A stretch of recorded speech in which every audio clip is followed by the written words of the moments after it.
Hello, good morning, good afternoon everyone. Welcome to Mouseke's channel and mabilis ang usapan lang naman to ngayon. Let's drink coffee, enjoy life. So this is a Sunday morning and I hope you're doing good, you're doing fine.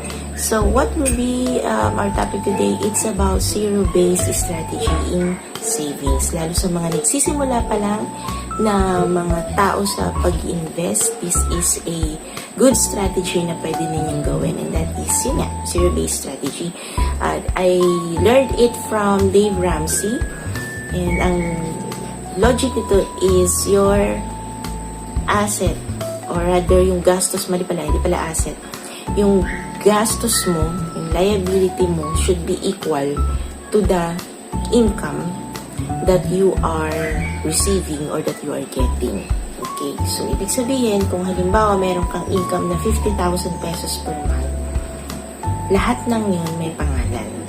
Okay, so halimbawa may pangalan yung savings, in 2,000, let's just say 5,000 doon is savings, 5,000 doon is investment, 5,000 doon is, or 10,000 doon, expenses like bills, and meron ding pangalan mismo yung mga luho, like pagkain-kain sa labas, para hindi lumalagpas. So, yung 50,000 na yun, ubusin mo, kaya siya zero-base. Ubusin mo in the sense na lahat siya merong napuntahan, or merong napaglagakan. Kasi usually, ang nagiging culprit ng hindi na natin alam kung saan napupunta yung pera natin, it's because may mga pondo or merong amount of money tayo na walang pangalan. Okay, so ano lang siya, nakatenga lang.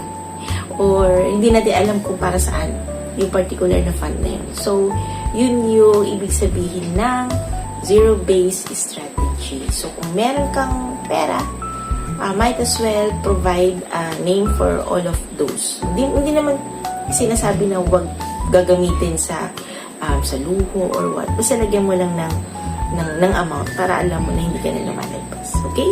So, this is good for people who are still learning on how to discipline themselves. Okay? Kasi mahirap talaga sa simula. Pero sa mga susunod na panahon, pag medyo na-disiplina mo na at medyo may pondo ka na and meron ka ng savings, investments, or medyo maayos na yung personal finance part ng buhay mo, then you can go ahead and huwag mo nang pangalanan lahat. Okay? So, that's it for me. I hope you got something or learned from it. Okay?